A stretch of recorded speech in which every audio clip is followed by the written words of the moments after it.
All right, real quick. So I have questions, but some of them were because I saved them from the last time. So I have. Depends if we get into like your small group that you're in, because someone asked a couple questions about that. It sounds like a joke, wasn't it? Well, and I don't know. Let me just ask you some of these, because you Five may Catholics and a Protestant sitting in Okay. a room. What are you talking you about? may say we're not going there, and that's okay. So I really, Ashley wanted to know, what's the funniest story you know about each other? I so wanted to hear that. Your Funniest daughter. story we know about Each other. Like Yeah. Scott and I. Yeah, but see, I don't know if Why? we can. Because you guys are best friends? Yeah, we've been friends since '92. Yeah, so. So. Oh man, I don't know. It'd be hard to narrow it down.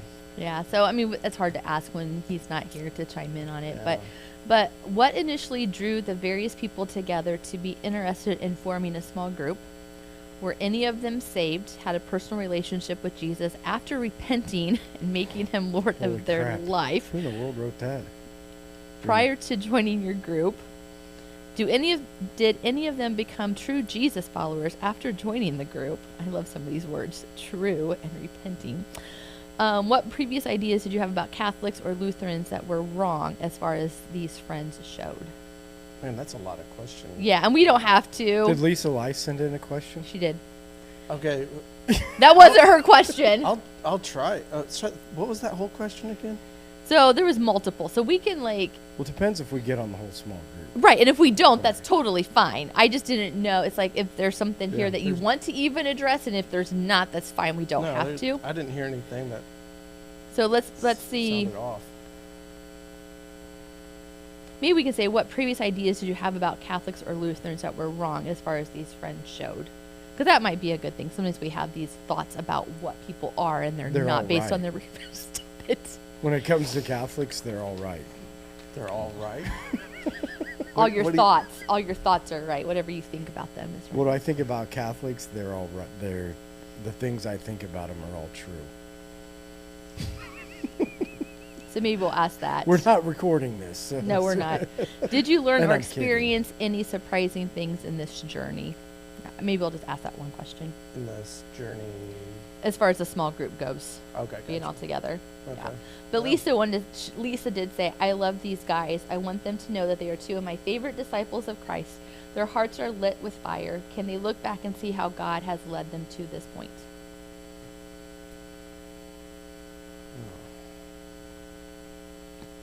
How you know this? See, I won't. It's hard when he's Man, those not. are Yeah. complicated. So That's a little. I don't So I don't all know that- the so the answer. one Those are was- easy ones. Those are easy ones. Yeah, we'll lead you down that path. Okay. so we'll see. If not, I will. But I'll ask that one. It was Karen Bennett who sent all these Oh, questions. okay. That makes sense. So I may ask that one Oh. that you previous ideas that you had if we go there, and then Jamie Tackett asked one that I can ask you because it doesn't either. I'm surprised my kids haven't asked. Well, any of those Ashley questions. did. Oh, she did. What's the funniest story you know about each other? But I Okay. can't ask it because Scott's not here. Yeah. Darn. I'm surprised she didn't try something else. Okay, so anyways. have you listened to any of them? Watched any of the podcasts? I have. I'm probably the one that has watched the most. Okay. Okay. I've watched them all. I'm not, or listened to all of them, and some of them, I would say probably 30 to 40% of them twice. Okay. So Okay. So you know what we're doing. Try to get to know you so that people can get to know you. So we always start with questions about you. And then, just kind of go into significant things about growing up and going on in your life. And then essentially we just play off of whatever comes up, you know. And you're easier for me because I know you, you know. And other ones, it just kind of goes with the flow because I don't know, you know, them at all. So I don't have any context to ask questions. But at least with you, I have a decent amount of context to be able to ask questions. So, are we good? yeah. Okay. All right. Welcome to the round table. I am Jennifer Eller, and with me today is Mike Hill. Yes, Mike Hill. I always want to say something funny, and I just can't think of what I want to say today. Nope. And then, Perfect. That's funny enough. That's right there. and then in between us is Darrell Dorsett. Yay! the one and only Darrell Dorsett. Darrell, how long have we known each other? Since 2013, we met at St. Augustine Beach. The Nazarene hangout. Yeah. Pretty much, yeah. Yeah. It was like the Nazarene Church exoduses on spring break and goes to St. Augustine, Florida. Pretty much, Is yeah. that about true? Yeah. Does it still happen? Is that still the? We still go to St. Augustine. You still go every year? There's a few that still go. There's not as many though. Okay. So, but yeah, we love going there. I never thought about this. What was your first impression? Of you? I always wonder this. Yeah, like when you met me, were you like, oh, Judas? Well, Weird. I saw you sitting over, laying out on the beach. Laying out? Not laying out on the I was beach. gonna say, But wait you a were second. you were laying out by the pool at the warm pool. Did I look like a beached whale? Yes, that's what I was saying. You look like a beach whale. And I was like, this is a pastor? Okay. And I was just seeing if you were interacting with anybody, and it didn't look like you really interacted with anybody. You were just kind of like beached out there. Okay. And yeah, so then, So a bad first impression. I don't know. I mean, I just was like, okay, you were just laying over there. And then we met later on the beach, and we were just talking. And I was kind of in between. Our family was in between deciding on if we want to go to another church, and we just happened to talk to you, and we're like, all Hey, right, we'll let- go to the Beach Whales Church. Yeah, yeah. Well, let's check it out. Why were you in between? I never asked you that. You don't have to share. No, but I mean, I didn't know if there was a. We had a change in pastor, and when we did, it was kind of like we held out for a year, and we just felt like there was nothing but surface. It was all surface. Okay. It wasn't deep Okay. for us. So we just like, this isn't it. We need to find somewhere that we're getting our toes stepped on. So, And you found that at Life Church? yeah, Good. found it here. So. All right, so tell us about you a little bit. So, TV watcher, book reader, podcast listener, like what's the thing that intrigues you the most? Do you like, or do you watch TV? Not a lot. I Okay. mean, I used to love watching TV, but now I don't. If you were going to watch TV, what are you going to watch? Good question. Other than Notre Dame football. The football in general is pretty much the most. And you what I are a watch. Notre Dame fan. Yes, Notre Dame, Colts. You know, Colts. I'll watch the Bears, but like they're not the '85 Bears anymore. So, like, Okay, like the Colts are any better? I mean, have you been watching them? I think we have a better record, don't Well, they play in a worse division. That you always got to say that, we? right? Sure. Okay, so other than watching sports, nothing else? Not much. I don't have like a TV show that I watch. What about books? Do you read? I did. Ted Decker, Frank Peretti. Oh, you yeah. guys talked about that earlier on another podcast, and yeah, I've probably read 26 books of Frank, or not Frank Peretti, but Ted Decker. Oh, really? Loved his books. I read a book with Frank Peretti and Ted Decker combo. Trying to remember what. So you that read was. them or listen to them? I read them. Thank you. And there's that, That's a lot of books. I wanted to know that too, because I'm like, Yeah. that's a lot to read. yeah. So I'm I'm impressed. and I was reading David T. Bunn's books too. Who's that? He's just a David T. Buns. yeah. Okay. So Like, is he a Christian writer? Or is he? I don't think he is, but it's more of a courtroom government kind of books or whatever. So yeah, read a few of his, like him. Okay. I was trying to read. Delaney said, "Hey, read the the Silent Patient?" Yeah, Silent Patient. But I started reading it and I haven't picked it up. What's it in 2 about? weeks. About a lady that her husband dies and they believe that she's the one that murdered her husband, and they're basically, she doesn't say anything. She goes to prison. And She does murder him? It looks like it. Okay. I mean, she's been convicted and everything, but she doesn't say a thing through the whole trial or anything like that. So that's where it ends for me. I don't know what happens. That's as far as you got? Yes. And she says there's a big twist at the end. So she looks very guilty. So, of course, I'm thinking there's something where she's not guilty. I don't know, but we'll see. Okay. I mean, I haven't finished it. I haven't picked it up. So something you're passionate about right now. Well, I was telling you guys earlier, I was passionate about pickleball. You're still passionate about it. I am. I don't mind losing, but Is that really as long as true? I'm getting better. Is that really true? If I'm learning and getting better, I can accept losing. Darrell. Yes. Darrell. I can accept Speaking losing. from the guy, now this is a guy, so anybody that knows Darrell, super competitive, hardworking. Well, I mean, a great guy. Obviously, everybody that knows Darrell knows that. But super competitive, Spartan races, right? So Darrell decides to do Spartan races. And I don't remember what your goal was to beat somebody. Was it to beat Mitchell? Was it to beat Isaac? Was it to beat Isaac? Yeah. Yes. And so Isaac's 20-some years old. I don't even know how old you are. I'm 50 this So anyway, so he's training his butt off, goes to this race, and essentially gets ambulanced off the place from almost dying. You do? year. I didn't get ambulanced off. You didn't. I just finished. added that for drama. Okay. Well, don't go lying. No, I wasn't lying. I'm saying I was going to get into the story like you were seriously had COVID beforehand Oh, wow. or something. Yeah. Decides to still do the race. Still would have beat Isaac probably if he wouldn't have had COVID, but then was out of commission for like 2 days afterwards, 3 days afterwards, lost all this weight. Is that some of that's accurate, right? Well, so it was close. I mean, I lost to Isaac by 5 minutes. Yeah. So I've improved from the last time I raced him, and he had beaten me. So you raced today, you're beating Isaac. No, because I haven't been training at all. So matter of fact, I just checked my weight out there, and I was like, dang it, I've gained 10 pounds since July. So I can't. No. Yeah, so you do have a competitive winning side to you. Yeah, of course I like to. I mean, if I'm going to play something, I'm playing to win. Right. Yeah. That's what I was saying. So when you're like, I don't mind losing. Well, so I guess I'll preface this as if I lose knowing that I put everything into what I did, and I'm like, it wasn't my game today. I just didn't win. Okay. They were better. And so pickleball getting beat by a 70-year-old is just they're better than you.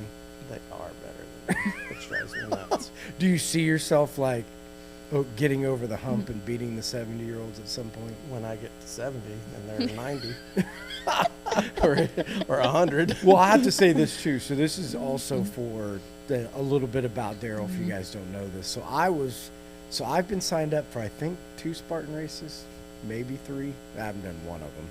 But anyway, so the whole like getting ready. This is Darrell the Encourager. Darrell shows up on our road because I'm talking about like I hate to run, I hate the whole process, and so this is like Darrell's mentoring side. You know, if people know him, he was a football coach, the head wrestling coach at Huntington North, like just a big, like pouring into other people. So he would mark out poles and spray paint them on our road and send me a text, be like, so you run to this one this day, you run, right? Yeah. Yeah, run to this one the next day. that. Huh? I don't know if we even did it, though. Hey, I did it for a while.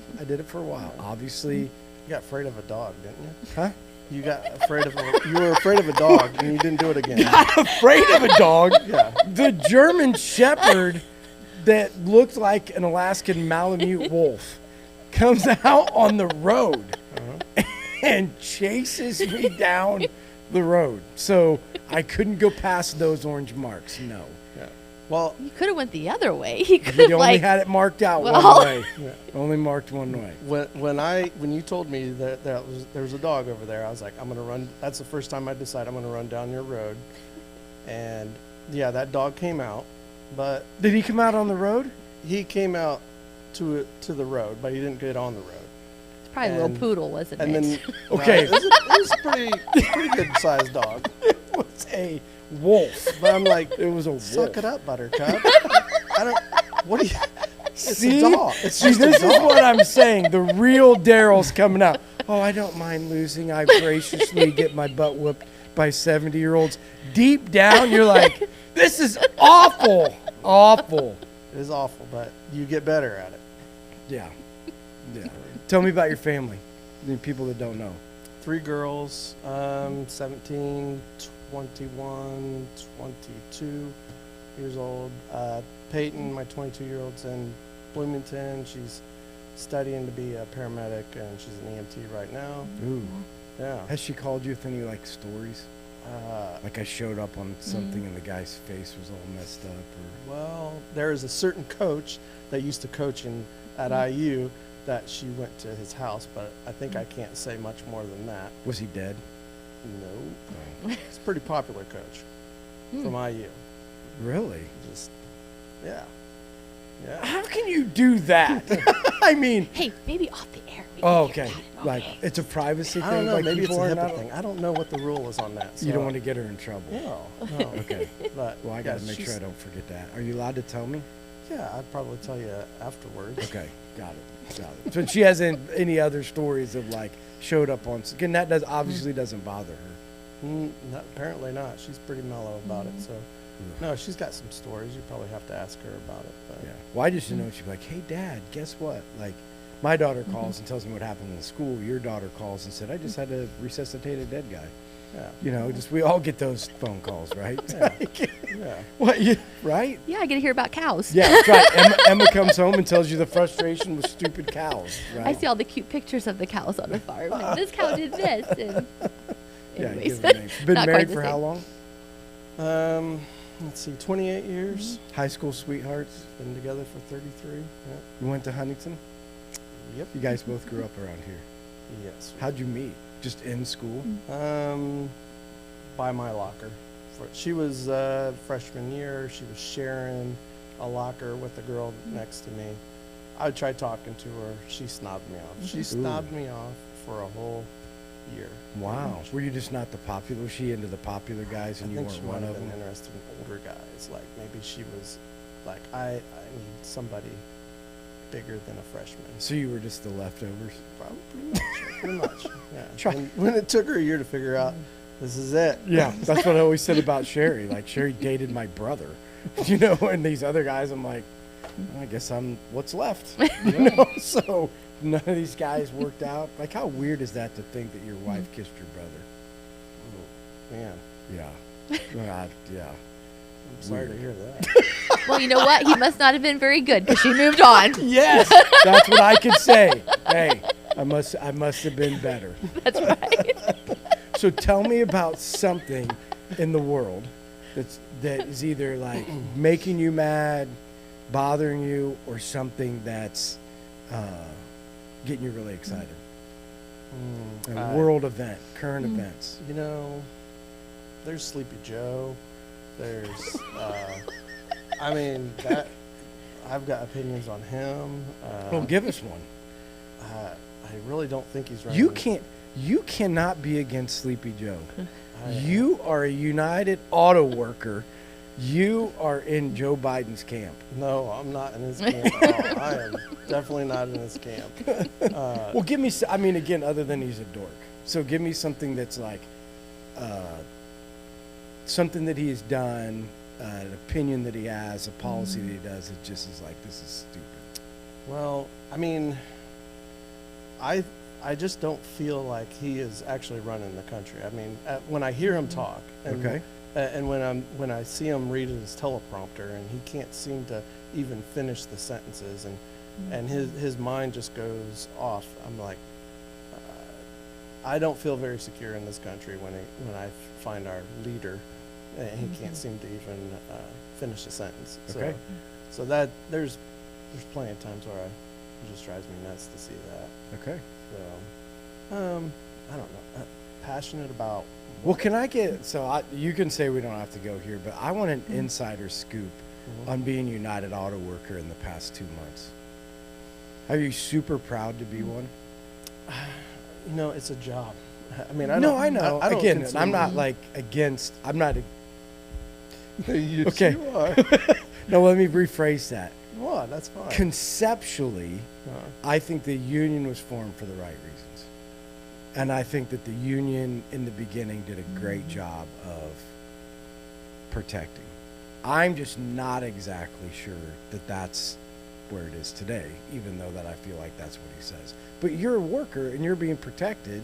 You're a part of that. So I'm on the outside looking in. So does it feel good as somebody that's a part of something that somebody is fighting for you? No, I would like to fight for my own self. Okay. I'd prefer negotiating for my own self. Oh, you know? okay. I'm probably not your typical UAW Democrat worker. Okay. To me, when I hired in, I got the biggest thing that I noticed getting hired in as a UAW worker is the good workers get a bunch of work added to them. The bad workers get taken care of. Oh, got it. Like they'll protect them. These people will they'll come to work drunk. They'll have so many. They'll miss work. They're not the guys that you can rely on. Got it. So they just put the work on the people that are reliable. Right. And they just protect the ones that are just should be fired. Personally, I mean. So. It's just a hot topic. Well, it is, again, I just feel like every time you look out there, somebody's talking about, because the new thing is labor getting organized, right? Tesla and Toyota, and see the big thing we won, so now we're going to try to organize. I just think it's a fascinating concept of the whole, how it works and what's that going to do to American-made vehicles and how much they're going to cost. I love the whole just like trickle-down economics on what it's going to look like and what is fair and how does that work, and I think there's so many people that feel entitled, and they would fit right in as a UAW worker. They feel like they're entitled. Like if I was a business owner, the last thing I would want is my business to be unionized. Yeah. Small business or big business. But I could see why you would unionize with a big corporation or big company, because you have other management that do things that cause you to say, wait a minute, that's not right. Sure. And if you don't have anybody to back you, so Right. that's the positive of being in a union is Right. you actually have somebody that's like, if a supervisor is doing something that, or asking you to do something that is not within your element of work and Yeah. Or not safe. not all safe that or stuff. whatever like that, you're kind of like, if we're trying to protect quality, make a quality product, but then they're getting, the supervisors are saying, hey, we need to get this truck out the door, and we're Right. like, well, we're more concerned with this, and yeah, I know you might be, but we're looking at numbers too. Right. So. Right. Yeah, no, again, I was just curious because I always ask you about it every Sunday. I mean, I just think it's funny because I'm like, We are voting today, so. so it'll be it's done fun. today. Sean Well- Fane, Sean Fang. Fane, whatever his name is going to be on all over the feeds tonight after the vote, I'm sure. Well, I don't know we've got a 24-hour period, so we'll find out tomorrow how we finish up. So Yeah.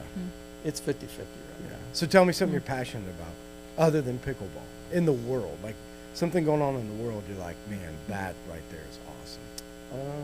I gotta say, I'm not really feeling much passion for. There's not a whole lot. No? I mean, I've listened to your guys' podcast, and I feel like there's so many more interesting people that are than what I have to offer here. I don't even know why I'm here, but Well, here, let me just say this. I'll tell you why.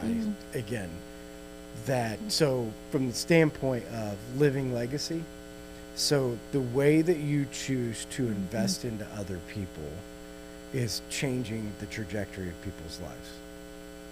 And the most important part about that is that's not, the thing that you represent is what we believe is the majority of people. It's one little decision every day that's going to make a difference to come. And you do that.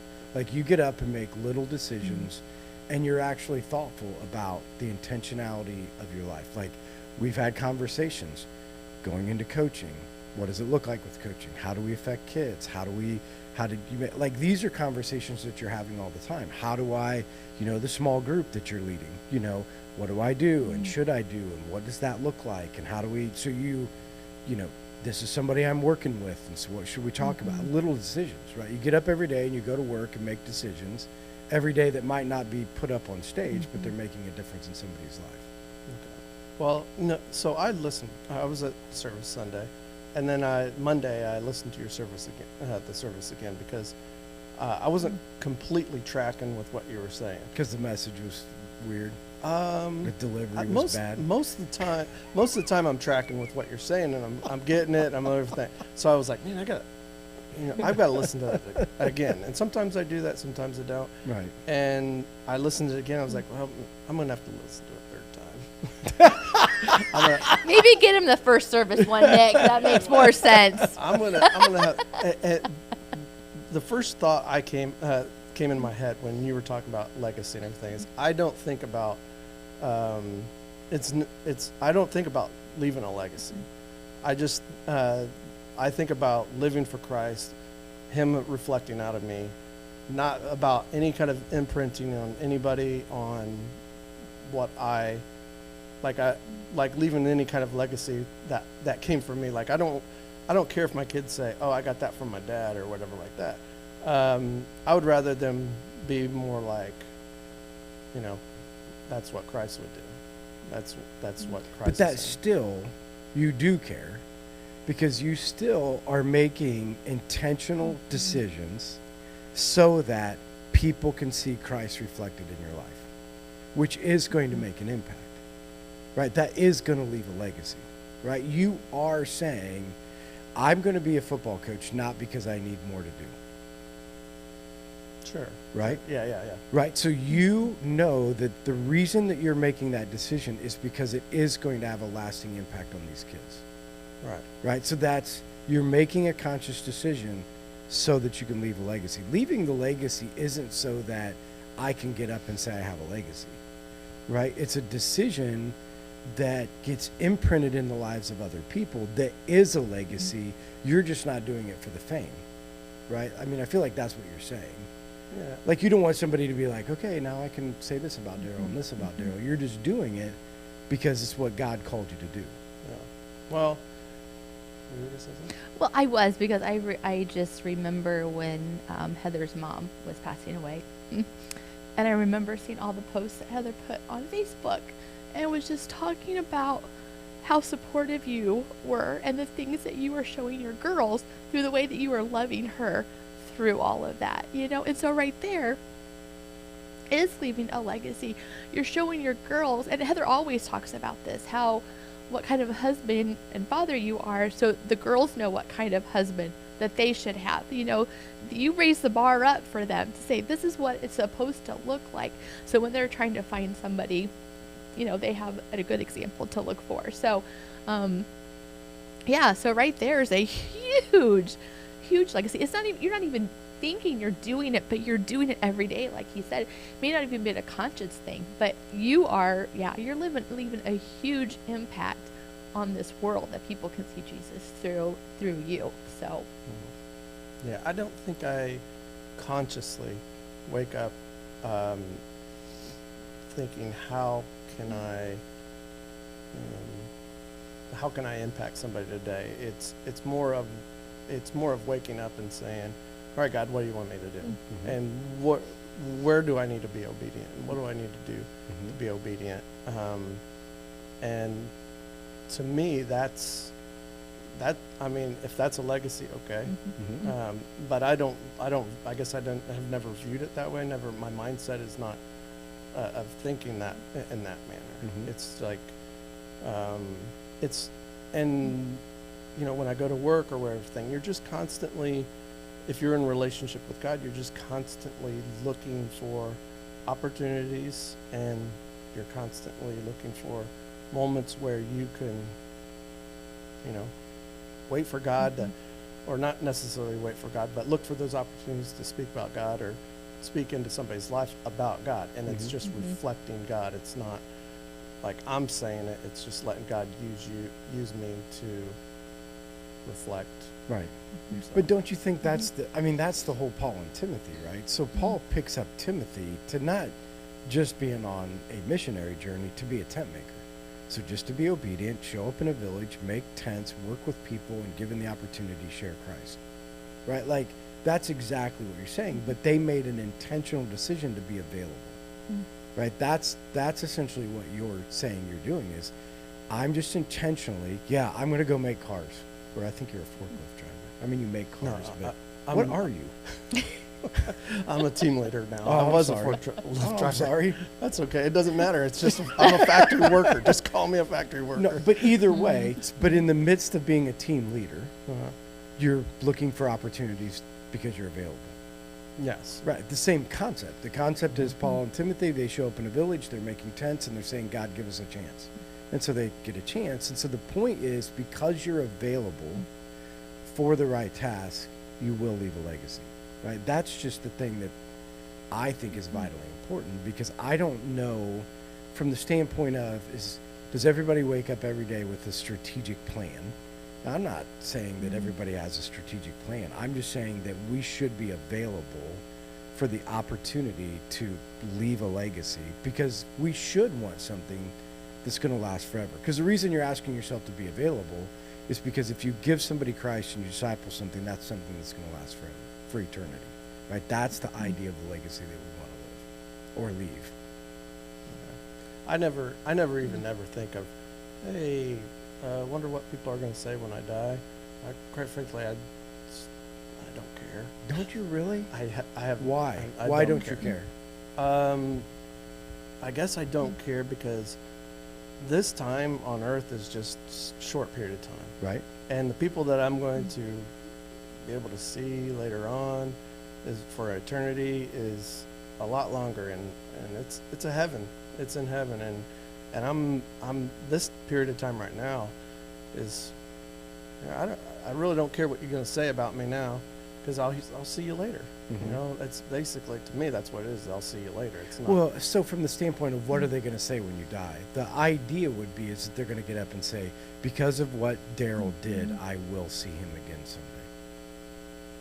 You would care about that. You would care that somebody got up and they said, you know what, because Darrell chose to be available, he was my football coach, he showed Christ to me. When he showed Christ to me, and because of his availability, I will see him again someday. You do care about that, or you wouldn't be a football coach.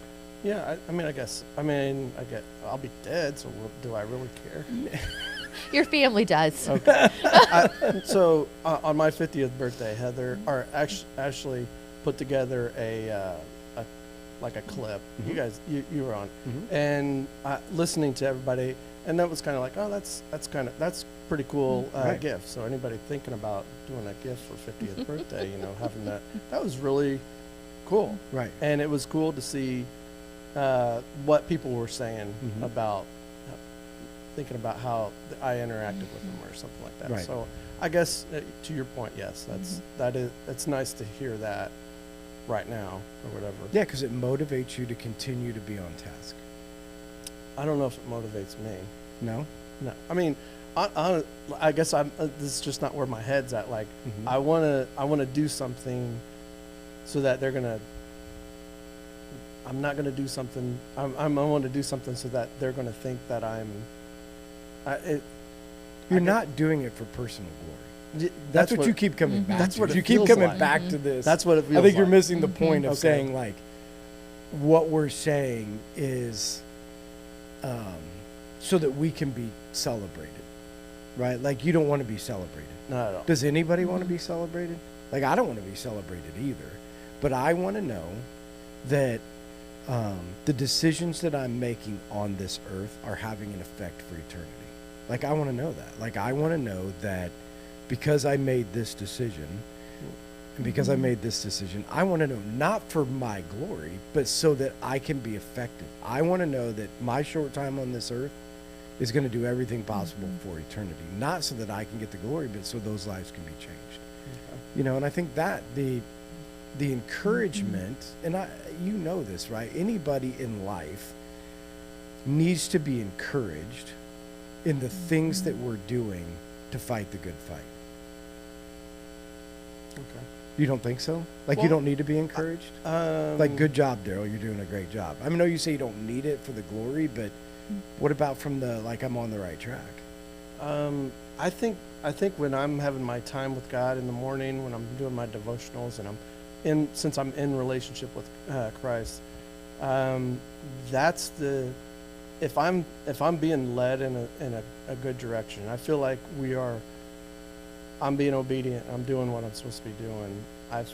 I guess I have that sense that God's already. That's who I'm.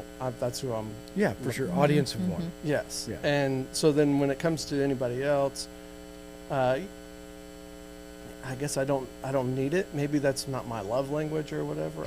I don't know. You don't need any words of affirmation? No. I think that whole 5 love language thing, I know this is going off topic, but that whole 5 love language thing, I'm not agreeing with it. No, you're not agreeing with it? No, I don't.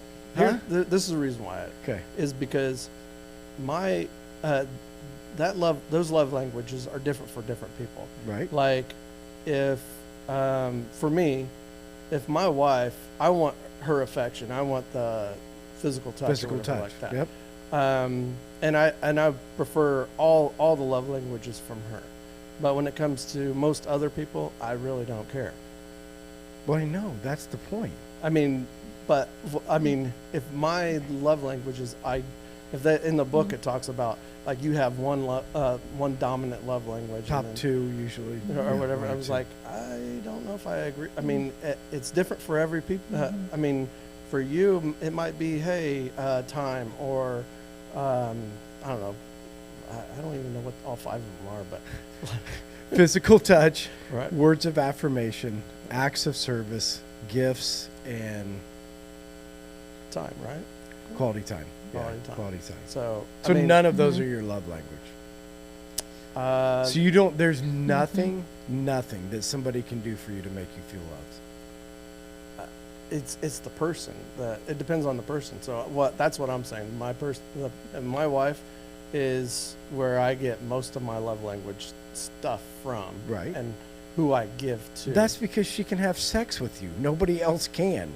I mean, that's the love language thing that you're not going to get from anybody else. You know, her encouragement, like when she posts the stuff on the Facebook and saying stuff, that's I accept that too. I like that too. Right, but again, your wife's words are going to hold more value than anybody's, right? Yes. But it does. You're saying nobody else's words of encouragement makes you feel loved. It's different from your wife. They're always going to hear, like, you're going to hear from them differently because of the connection. But you're saying that if somebody came to you and encouraged you with words, it'd be like, I don't really care. There's not very many. There's not. I'm sorry. There's just not. There's have to be sorry. No, I'm just like, you're a unique person. Because you're right. Most people don't. It's not the same when it comes from everybody, right? Like if yours is words of affirmation, it's like preaching, right?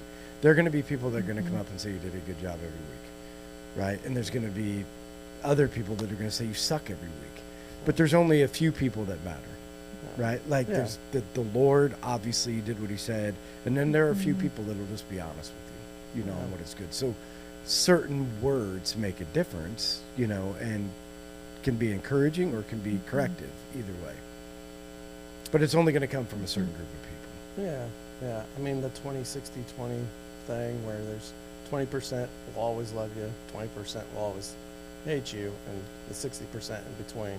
Okay. That's the way it is. 20, 60, 20. Yeah. Okay. You haven't heard that before? I have not heard that one before. Yeah. You're probably, you being a pastor, you're probably at 20% you could say no wrong. And you could say anything up there, and that 20% will say, you're the man. And then you can have a great sermon, and there's 20% people are like, he sucks. And the 60% in between don't even care. They just show up to check it off. No, those are the ones that you win over. Those are the ones you have to win over. Okay. So they're the ones in the middle somewhere. Yeah. Okay. Yeah. All right. So before we get into significant times in your life, just real quick, if you could take a time machine forward or back, would you? If I had to choose, I'd go forward. Where would you go? And what do you want to see? I just see the future, see what's up in the future. Like anything I particular? like to be prepared. So, like, I don't care what happened in the past. Like, the future's what is the future. So I'd rather be prepared for the future. Yeah. So Like you would like to go ahead and see what happens and then come back and try to live with the idea of what's coming. yeah. Ooh. Could you do that? Could you go forward? Let's just say you went forward and you found out, like, How I'm going to die or something. Eric dies in a year from now, 2 years from now, or something happens tragic and then you have to come back and live. Would that be like, you'd be okay with that? I honestly process that a lot. Do you really? I do. Ooh. I hate saying that, but after Sherry You process Eric dying? after Sherry passed away, death seems more real. Mm-hmm. And so it is something that's like time is short, No. you know? So, Yeah. yeah, hopefully it doesn't happen anytime soon. Yeah. But, yeah. That's what I always said about when going through that stuff with Sherry. It had been an ongoing process for me because it had been like 1 year it's a brain tumor and 1 year it's kidney cancer and 1 year it's, so you're always going through this like, is this going to be it? So you go through these years of like, Yeah. So, yeah, processing that stuff. yeah. Okay, so Darrell, talk to us about being a pastor's kid. Oh. Right? So you grow I know up. you're gonna bring that up. No. I mean, so you grow up. I guess you can talk Yeah. whatever you want about No, it. that's You fine. grow up Yeah. in a church, right? Like you grow Yeah. up with your dad being a pastor. So talk about your faith journey as a kid. Talk about your faith journey growing up to where you are today. Okay. Well, yeah. Brought up in the church.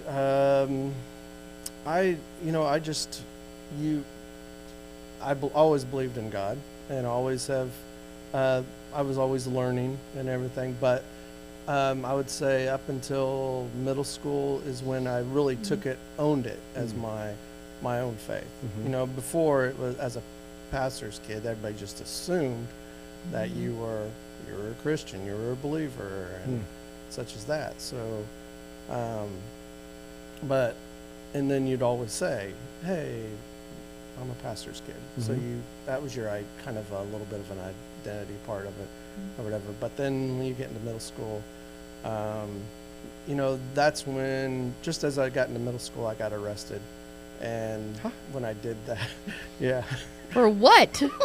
That wasn't in the bio. No. There was no bio of Darrell getting arrested. He didn't put a whole lot down. Yeah, so I got arrested, and that was the point in time where God was almost, I distinctly remember him saying, you know, you're going down this road, or you're going down this road. This way is me, this way is not me. And I was like, I'm going with you. So that's where it changed. This was in high school? No, middle school. Oh, you got arrested in middle school. You drinking? Yes. No. No. Is this a story that I know? Probably. Or is it being unveiled on the Round Table podcast? This round table that we have? Okay, we're gonna have one soon. Well, I don't know. I've talked about it to some people, but we lived at Parkview Apartments. We had a crew of people that hung out. It's subsidized government apartments, so there's a lot of us poor kids running around, and we had a group, and we would play in the woods behind the apartments on Thompson Road there, and we'd camp out there, and then we would sneak up to the high school, and we broke into the high school on a summer about 17 times in the summer. 17 times. Yes, but we only told the police. It was 3 times when we gave our police statement. Good thing the statute of limitations has ended I on feel free that. to say this now. Yeah. But yes, we did that, and You just went in and ran around in there, or what? yes, we were into ninja stuff, and I could tell you how to get into the high school now. But I would hate for them somebody Somebody got somebody to do his it. police statement. Well, I listened to Darrell Dorsett. He The gave round us the table. plan to Yes. burglarize the Yes. school system. There was still a way. There's still a way to get in, and but we did it for the adventure. We climbed up. I won't even. We got into the high school, and then we found a master key to the building, and then we were walking in from there, and we'd camp out. We would run over in the middle of the night Mm. in the summertime, and we just kind of explored the high school. And how'd you get caught? My stupid brother. Stupid brother. It's always the Which brother's which fault. one? Dwayne. It's always the brother's Like, fault. I went to school with Yeah. Dwayne. He was Oh, in my you did? class. Yeah. Yeah, Dwayne, so- Dwayne and Brent Marshall. Yeah.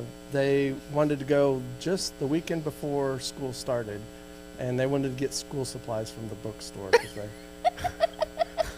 Hey, makes sense. Yeah. Makes sense. they broke in. They got some stuff. They brought it back, and there was a guy that was a maintenance man that actually caught them, and then turned us into the police. Okay. So we wound up, being on probation.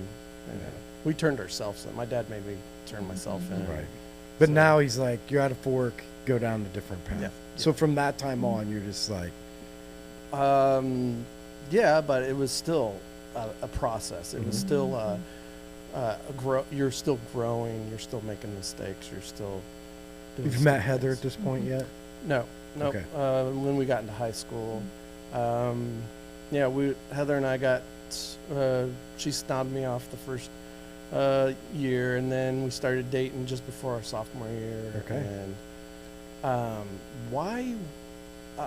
I still feel like it was such a God thing that she came into my life, because we started dating, and I just was dating her because she was hot. I wasn't dating her because she was a That's Christian. how we all start. Yeah, Right? because she wasn't a Christian or anything like You that. She got to be didn't- physically attracted first. Yeah, she didn't even go to church or anything like that. So she started going to church with me, and then at our senior year, we were getting to the point where it's like, well, she's going to go to college.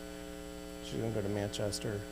Me, I didn't want to go to college, so one April day or whatever, I just decided to go into a jewelry store. I looked down and I saw her engagement ring. It was just like 10 seconds I was in there, and I was like, how much is that? And I already had a price in my head how much it was going to be, because I worked at Dairy Queen, and I can only afford 3 months for Dairy Queen. To me, looking back, I was like, this is a cheap way of getting a ring, because if I get older and I Buy it Yeah, now. so do you remember how much it cost? yeah, it was $1,059. Yeah. So Does she still have that ring? Or do you have? yeah, and I tried. I was like, I want to get you more to it, or Uh-huh. and she's like, no, I want to keep it the way it is. Mhm. So yeah, so it stood out, and then I proposed to her on prom night. Mhm. So Wow. yeah, But she still went to college. she went to college. Yeah. Did you get married while she was in college? She went for like 2.5 years, and then she said that's enough. And we just went and got married. So Okay. And at this time, you're working at GM? Or still Dairy Queen? You got married working at Dairy Queen? I'm just checking. No, Like, when I got out of high school, I got a full-time job outside of Dairy Queen. what did you do first? I worked for Medalloyd for about 6 months, and then I went over and started working for Culligan. So I was a Okay. Culligan man for 3 years, and then I worked for Breyers making ice cream, and then I've been at GM for 23 years. I was going to say, it's been a long time. Yeah. So when you guys met, so you, in the process of how faith fit in, how did it fit in? Like, were you leading her? No. Did she was leading you, or you guys weren't leading each other? Like, We weren't leading each other. We were basically it was basically just going to church on Sunday. Okay. And you went here in Huntington? yeah. Where'd you well, we were going to Loon Creek. That's where my yeah. dad preached. Oh, really? And- I didn't yeah. know that. Okay. And then when he left, we started going to not Indiana Wesleyan, but Etna Avenue Wesleyan. Okay, got it.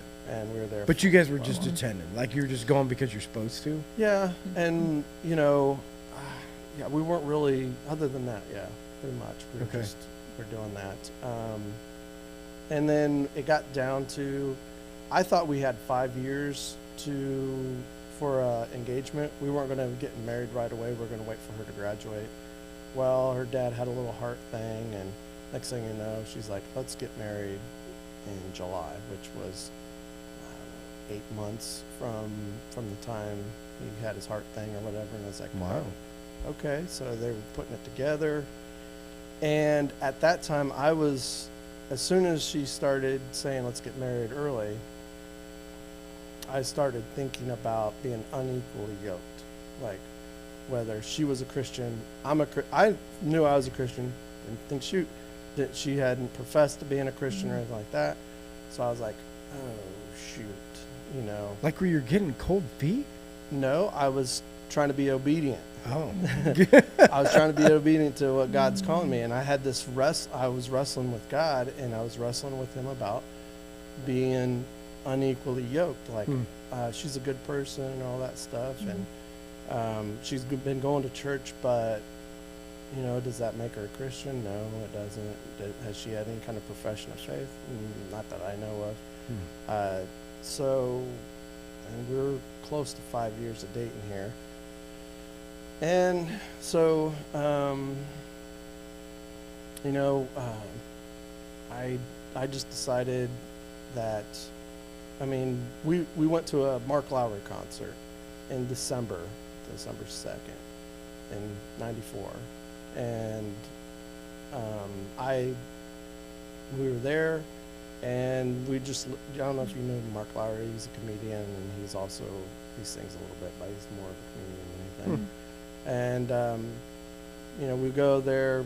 2 months go on, and I'm wrestling for 2 months about whether to not get married because we're not equally yoked. It was such a burden on me. And finally, in late February, I said, "Okay, God, I'll give it up. I would rather be more obedient than get married outside of your will." So she comes out of the room, and I said, "Look, I don't think we're going to be able to get married." And I already decided there was only two reactions that were going to happen. She was either going to say, "Just tell me what I need to do, and I'll do it," or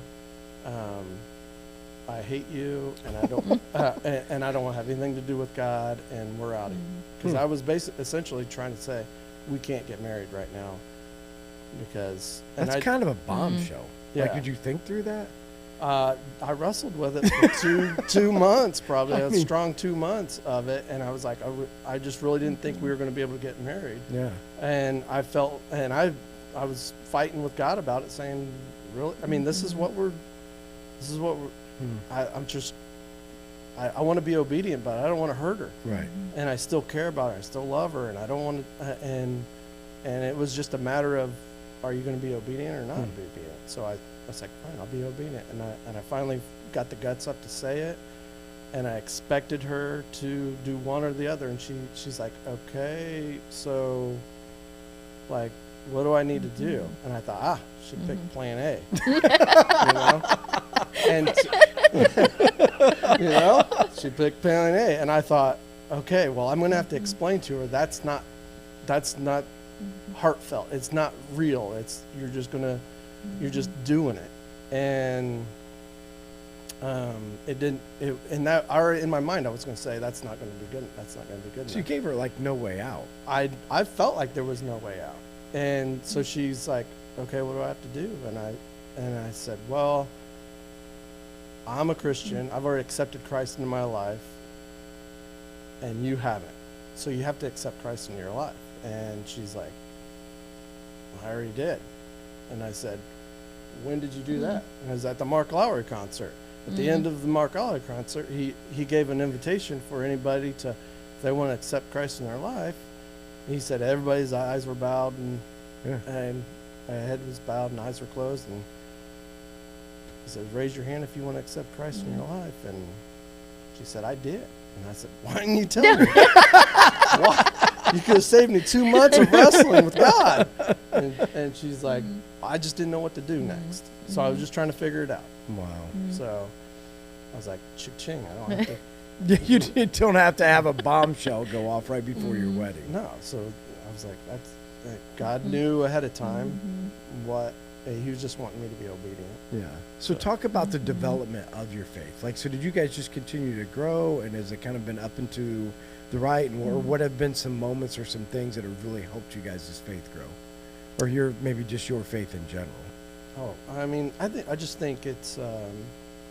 as we've gotten older and everything like that, it's just it's been just a slow process of listening and trying to be obedient, and reading, getting into the Word. Sometimes you just can't get into the Word; you just don't feel motivated, and then there's times where you know, I think like anything, there's ups and downs when you're trying to do life with Christ, and fighting the selfishness of wanting to do your own thing. Right. Yeah, so talk about, so one of the things we talked about before, this seems like a common theme in your story, right? Always just trying to figure out, make it simple. If he says do it, just do it. Okay, so how did it fit in? So we talked about this small group that you lead, right? How did that come about? So was that a aha moment? Was that a felt God saying, like, what got you to the point to leading the small group that you're leading? Well, I'm going to say it pretty much evolved around Scott, my close friend Scott Campbell. He was wrestling with the death of his brother-in-law, Kevin Shipball, and you know, we got, when he passed away suddenly. He was about our same age as we were, and it was about 4.5 years ago. He was questioning God and where he go, what happened. So everybody knows he's one of your friends. Right. Yeah, just so everybody knows who you're talking Sure. about. Right. Yeah, Scott, Kevin. Yeah, these guys were all your friends. Yeah, right. Okay. And so he was questioning, and Scott and I had been friends for 30 years, or somewhere around there. I don't know, can't do the math, but and I'd never pushed God on him. We've had conversations about God, but we were just good friends. And when he passed, he's like, can we get together and talk about what happened? Because he's questioning where Kevin went, what happened to him. I said, okay. And that first day that we were going to meet, there was like every obstacle that could have happened was falling. To keep you guys from meeting. Yeah, it happened pretty much. There was just so many things that were happening. And I even was talking to his wife, Kathy, and I was like, you know, I think we should meet.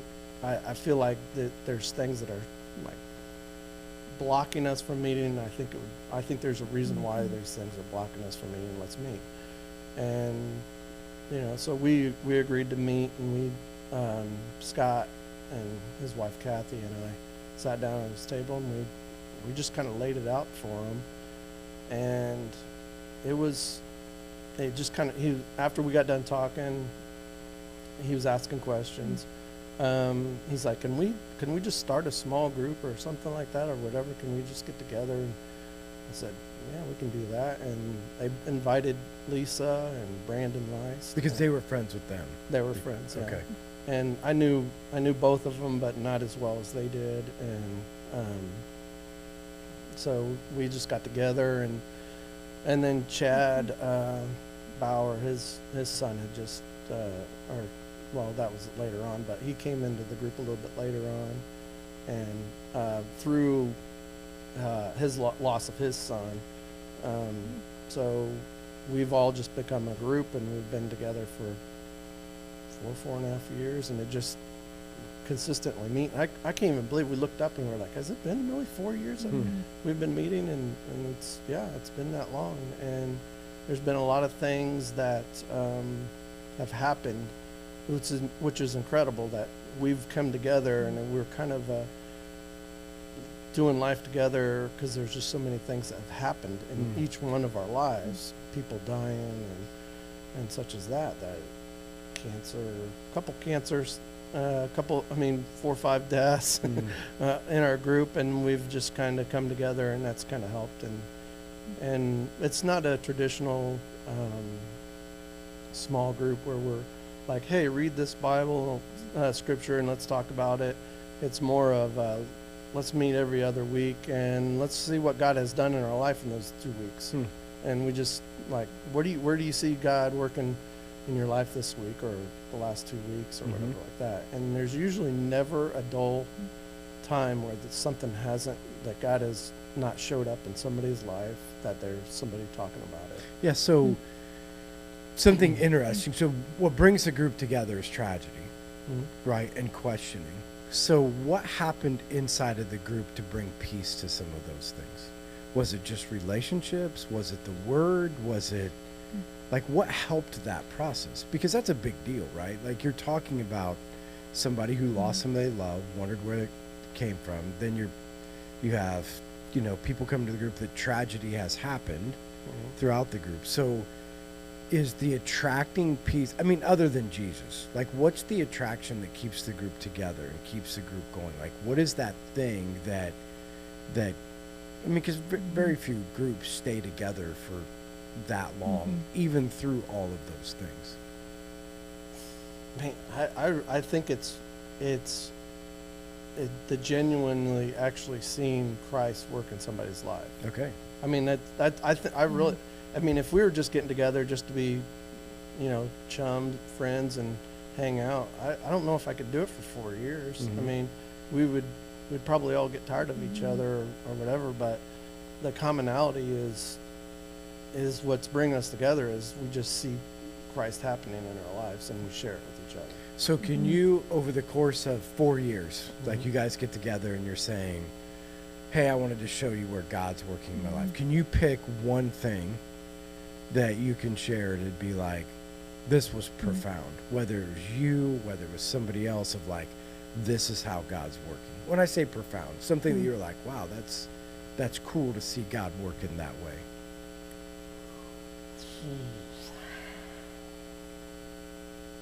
I can, but you know what?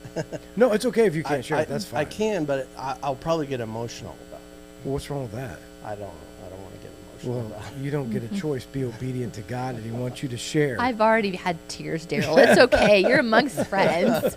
We can get you Kleenexes. There's some over there. Man. No, I don't know if I can do it. You can do it. I mean, I think of things that, no, I don't know if I can.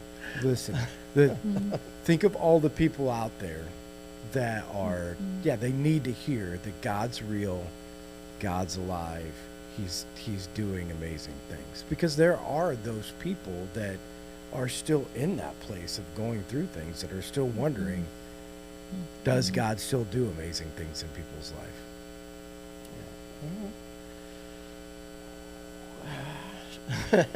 Usually I'm not an emotional person, so I don't know why these emotions are building up. Maybe because I just keep them stuffed inside so much, but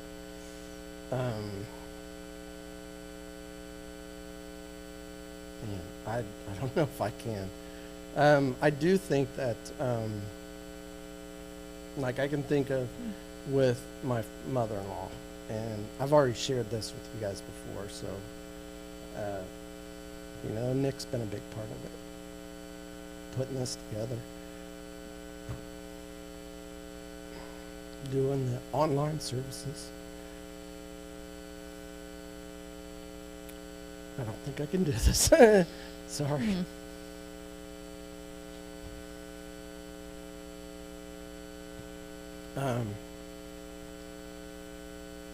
Knowing where my mother-in-law was and knowing how she was able to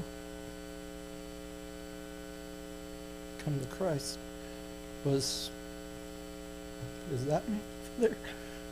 It's pointing to Nick.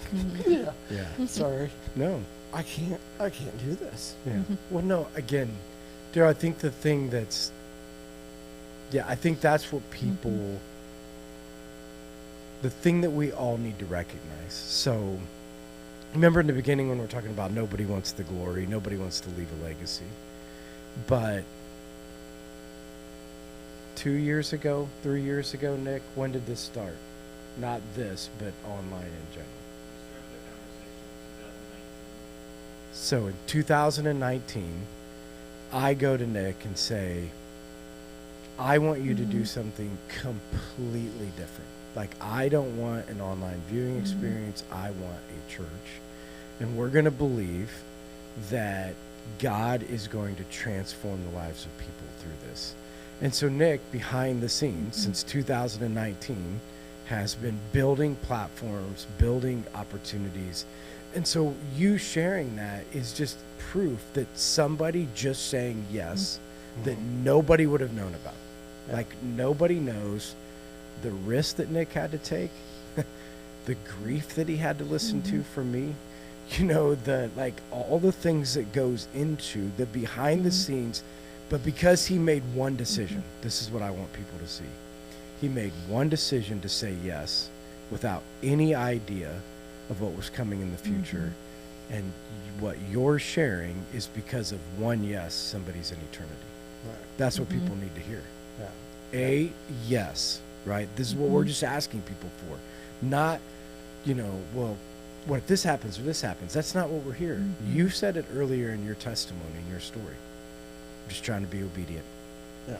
Right? And through obedience, God gets opportunity. Yeah. Yeah. There's you're grateful for whoever decides to be, if God tells you to do something and you're just obedient, you don't know if how it's going to affect somebody later on. Yeah. And I mean, even today, the ripple effect of my mother-in-law passing, knowing that she had accepted Christ through the broadcasts that were online, that's how she came to know Christ. And the ripple effect now, I can even say, is and I had told Nick about that about her and how it all went down, and I was like, I'm hopeful, I'm grateful, I can't wait for the day that my father-in-law, I feel like he's going to come in here, and what, baptism Sunday. Yeah. Yeah. He stepped into this church. He hadn't been in here he hasn't come to church his whole life. So he came once, and I'm counting that as a victory. Yeah. Yeah. That's awesome. That's good stuff, Joe. Thank you for pushing through. I can't do this. Okay, so we're at the end. We've already been at it an hour, if you can imagine that. So, Jennifer, you have some questions that you want to go through? I have a couple, yeah. Let's see here. So we kind of didn't talk about this with your small group a little bit, but there was a couple different religions that all came together. So which is kind of a little unique. Diversity, yeah, because usually, you know, you're a church small group, people all go together, you have the same thing. But you have, I think, four Catholics, a Lutheran, and a Protestant, if I remember right. So you have this. Right. Sounds like a joke. I know. You know what I mean? Like you're getting ready for a punchline. Yeah. So an eclectic group of people. So what previous ideas did you have about Catholics or Lutherans that were wrong as far as these friends showed? I didn't realize, actually, I really didn't realize how much in common we do have with the Catholic Church and their belief, how close it is. I just had the impression that they had a lot of different views on things, but when it comes down to a lot of the main things, such as the ascension of Christ, his death, and his I'm thinking of there's a word for it, just who Christ is and what he did for us, and so pretty much the same. So I was surprised to know that we're on the same wavelength of that kind of stuff. Yeah. I don't know if that. No, that's good. Good. Yeah. And then, so that was from Karen Bennett. So then Jamie Tackett, if you had endless time in your schedule, what is something you would do regularly? And it's not pickleball. So. Endless time. Endless time. Wow. What would you do? Probably go skiing in Colorado. There you go. That was a good time there. So. Have you went since we went? No. I'd like to go back. So I mean. Well, you can put together a men's trip. I just talked to our one podcast today, guys, talking about loves to take guys fishing. I said, well, you can put together these trips and Yeah. get these guys together. And there's probably a lot of guys who would want to go and hang out in Colorado for a couple of days. Yeah. Now that it's not the COVID Nazi when we went. Yeah. And I mean, I guess we're supposed to have a big winter this year. Mhm. So. Oh, really? Mhm. Yeah. Well, that's perfect. I just rolled my eyes for anybody. What for? Well, because if you got animals and you have all the stuff that's outside and you have this big winter, it's not as fun. Oh. You know, big winter if you can go skiing and good for those things, but bad for raising animals, driving trucks, delivering feed, all of that kind of stuff. So, yeah, so you can think about that. Men's trip to Colorado. Yeah. Darrell Sounds fun. Dorsett would be the organizer. So if you see him at church on Sunday and you love to snow ski, he comes to the second service. He sits on stage right, back about 15 rows, 20 rows. No, maybe like 7 or 8. Oh, no. He's right in the middle of the church. Either way, go up and I'm on the turf. find Darrell and ask him, say, you know what, how good would it be to do a ski trip? Can you put it together? There you go. I'd love it. I need somebody to go to the summit because you didn't want to. Listen, Chicken. Huh? Chicken, buck, buck, I buck. don't know if that was exactly how it worked. I was so mad. That was the trip where we couldn't get in anywhere, right?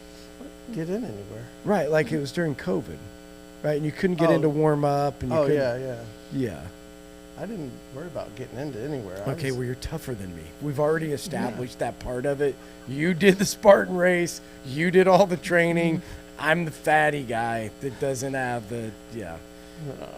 But it was a great trip. I've still told people about this. The greatest part about the trip was all the talking. Yeah, skiing was good. Talking was better. It was. Yeah. Okay, any parting wisdom for our audience? The only thing I would say is be obedient. There you go. know, that's about as good as I can get. Yeah, good. Want to end us up? I can. So if you want to be a part of the round table conversation, yeah, it's been a long day. So sorry.